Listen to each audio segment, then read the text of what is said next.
Il-Bank Malti għall-Iżvilupp l-MDB kiseb aċċess dirett tal-fondi ewlenin tal-Unjoni Ewropea. Dan wara li ġie approvat bħala msieħeb biex jimplementa il-programm InvestEU tal-Unjoni Ewropea. Ma TVM News il-kap eżekuttiv tal-MDB Alison McAuliffe qalet li b'dan iċ-ċertifikat issa l-MDB jista' jinnegozja direttament imma l-Kummissjoni Ewropea biex jikseb garanziji finanzjarji tal-Unjoni Ewropea li appoġġjaw lin-negozji Maltin. Spjegat li dan ir-rikonoxximent jingħata lill-Banek Nazzjonali tal-Iżvilupp li jgħaddu minn awditjar strett fuq medda ta' snin. Dan jissejjaħ pillar assessment.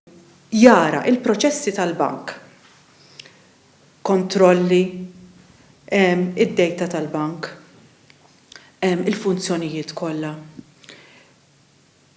U jiċċekkja jekk dawn il-funzjonijiet kollha humiex stabbli biżżejjed. Aħna l-iżgħar bank fl-Unjoni Ewropea li għaddejna minn dan il-pillar assessment. Indikat li dan isaħħaħ l-abbiltà tal-MDB li jisfrutta l-investiment brabta ma' proġetti sostenibbli u innovattivi. L-iktar li approfittaw minnhom ikunu dawk in-negozji żgħar u medji.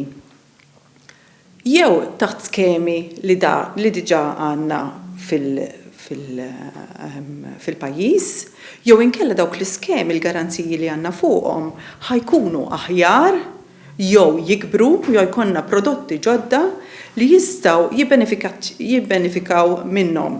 Stqarrija tal-MDB ikkwotat li ċ-chairman tagħha Leo Brincat jgħid li dan ir-rikonoxximent jankra sew lill-MDB bħala istituzzjoni nazzjonali ewlenija fl-ekosistema finanzjarja tal-Ewropa. Il-pass li jmiss u li l-MDB tibda negozjati mal-Kummissjoni Ewropea biex jiġi ffirmat l-ewwel ftehim ta' garanzija diretta fuq l-ewwel prodott dirett li l-MDB applikat għalih.